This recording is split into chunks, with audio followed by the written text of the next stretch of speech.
অন্ধকার সুরক্ষিত বাংকার, সেখানে সারি করে রাখা হয়েছে যুদ্ধের ধ্বংসাবশেষ, ভাঙা ড্রোনের কাঠামো, ছিন্ন ভিন্ন ধাতব অংশ, ইঞ্জিনের অংশ। আর ইরানের দাবি এগুলোর কিছু এসেছে আমেরিকার MQ-9 রিপার, ইসরায়েলের হারমেস 900 এবং একটি মার্কিন F-15 যুদ্ধ বিমান থেকে।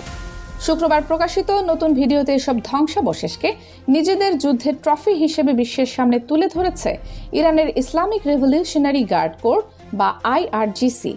তবে শুরুতেই একটি বিষয় পরিষ্কার করা দরকার। ভিডিওতে দেখা প্রতিটি ধ্বংসাবশেষের পরিচয় এবং সেগুলো ঠিক কোন পরিস্থিতিতে ধ্বংস হয়েছে তা স্বাধীনভাবে পুরোপুরি যাচাই করা যায়নি।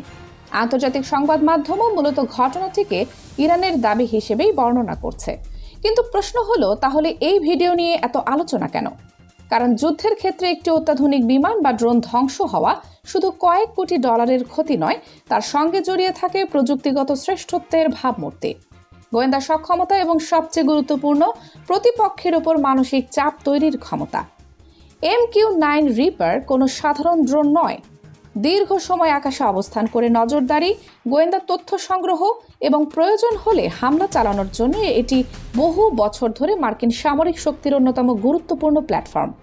আর হারমেস 900 ইসরায়েলের অত্যাধুনিক মাঝারি উচ্চতায় দীর্ঘ সময় উঠতে সক্ষম UAV-গুলোর একটি।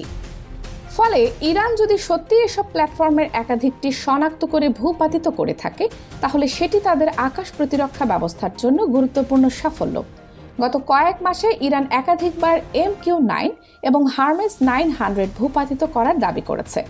যেমন জুলাইয়ে IRGC জানিয়েছিল নতুন একটি আকাশ প্রতিরক্ষা ব্যবস্থা ব্যবহার করে দক্ষিণ পশ্চিম ইরানে একটি MQ-9 ধ্বংস করা হয়েছে। একই ধরনের দাবি এর আগেও এসেছে। আবার এপ্রিলেও ইরান হারমেস 900 ভূপাতিত করার দাবি করেছিল। অর্থাৎ শুক্রবারের ভিডিওটি হঠাৎ করে তৈরি হওয়া কোনো বিচ্ছিন্ন প্রচারণা নয়, এটি ইরানের ধারাবাহিক একটি সামরিক বয়ানের অংশ। তারা বলতে চাইছে, আকাশে আমেরিকা ও ইসরায়েলের প্রযুক্তিগত শ্রেষ্ঠত্ব থাকলেও ইরানের আকাশ প্রতিরক্ষা ব্যবস্থা তাদের সম্পূর্ণ অসহায় করে দেয়নি। এখানেই আসল বিষয়টি। কারণ আধুনিক যুদ্ধে শুধু বিমান ধ্বংস করাই লক্ষ্য নয়, প্রতিপক্ষকে বোঝানো যে তার সবচেয়ে দামি এবং অত্যাধুনিক অস্ত্র নিরাপদ নয়, এটিও একটি অস্ত্র। ইরানের এই ভিডিও ঠিক সেই কাজটিই করছে। একটি MQ-9 বা হারমেস 900 আকাশে উঠছে, এটি আমেরিকা বা ইসরায়েলের শক্তির প্রতীক। কিন্তু সেই একই প্ল্যাটফর্মের ভাঙা কাঠামো যখন একটি ইরানি বাংকারে সাজিয়ে রাখা হয়, তখন ছবিটির অর্থ সম্পূর্ণ বদলে যায়। সেটি আর আকাশে আধিপত্যের প্রতীক থাকে না, বরং প্রতিপক্ষের সক্ষমতার সীমাবদ্ধতার প্রতীকে পরিণত হয়। আর এর সঙ্গে যদি সত্যি F-15-এর ধ্বংসাবশেষ যুক্ত থাকে, তাহলে মনস্তাত্ত্বিক বার্তাটি আরও শক্তিশালী। কারণ F-15 পরিবার কয়েক দশক ধরে মার্কিন বিমান শক্তির অন্যতম পরিচিত প্রতীক। তবে এখানে আরেকটি সতর্কতা জরুরি। একটি F-15-এর মূল্যকে সরাসরি $8 কোটি বলা অতিরঞ্জিত মনে হতে পারে। যুদ্ধবিমানের দাম নির্ভর করে কোন সংস্করণ, অস্ত্র, সেন্সর, প্রশিক্ষণ, রক্ষণাবেক্ষণ এবং সহায়ক প্যাকেজ হিসেবে করা হচ্ছে তার উপর। তাই এই ধ্বংসাবশেষের অর্থ শুধু 960 কোটি টাকার বিমান নষ্ট এভাবে দেখলে আসল বিষয়টি ধরা যাবে না। আসল মূল্য হলো এর ভেতরের প্রযুক্তি, প্রশিক্ষিত ক্রু, গোয়েন্দা তথ্য এবং অপারেশনাল সক্ষমতা। অন্যদিকে MQ-9 এর ক্ষেত্রেও একই কথা প্রযোজ্য। একটি রিপারের আনুমানিক মূল্য ব্যবস্থার ধরন ও কনফিগারেশন অনুযায়ী উল্লেখযোগ্যভাবে পরিবর্তিত হয়। তাই নির্দিষ্ট একটি সংখ্যা দিয়ে পুরো ক্ষতির হিসাব করা ঠিক নয়। কিন্তু একটি বিষয় নিশ্চিত, এগুলো সস্তা প্ল্যাটফর্ম নয় এবং এগুলো হারালে শুধু হার্ডওয়্যারই হারায় না, একটি সম্পূর্ণ মিশনও ব্যর্থ হয়। এখন আসা যাক ইরানের সবচেয়ে বড় দাবির জায়গায়। IRGC বলছে বিদেশি সহায়তা ছাড়াই তারা নতুন আকাশ প্রতিরক্ষা ব্যবস্থা তৈরি করেছে এবং সেই ব্যবস্থা ব্যবহার করে এসব প্ল্যাটফর্মকে মাঝ পথে আটকানো হয়েছে। এই দাবির সত্যতা কতটা, সেটি এখন সবচেয়ে গুরুত্বপূর্ণ সামরিক প্রশ্ন। কারণ কোনো MQ-9 বা হারমেস 900 ধ্বংস হয়েছে এটা এক বিষয়, কিন্তু কিভাবে ধ্বংস হয়েছে এটাই আসল বিষয়। রাডার কিভাবে শনাক্ত করেছে, কোন ধরনের ক্ষেপণাস্ত্র বা ইন্টারসেপ্টর ব্যবহার হয়েছে, ড্রোনটি কত উচ্চতায় ছিল, ইলেকট্রনিক জ্যামিং এর ভূমিকা ছিল কিনা, নাকি ড্রোনটি এমন কোনো অবস্থানে ঢুকে পড়েছিল যেখানে ইরানের প্রতিরক্ষা ব্যবস্থার সুবিধা পেয়েছে।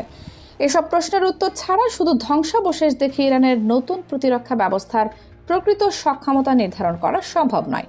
আর এখানেই ইরানের প্রচারণা এবং সামরিক বাস্তবতার মধ্যে পার্থক্যটি বুঝতে হবে। যুদ্ধের সময় প্রতিটি পক্ষই নিজেদের সাফল্যকে বড় করে দেখায়, এবং প্রতিপক্ষের ক্ষতি তুলে ধরে।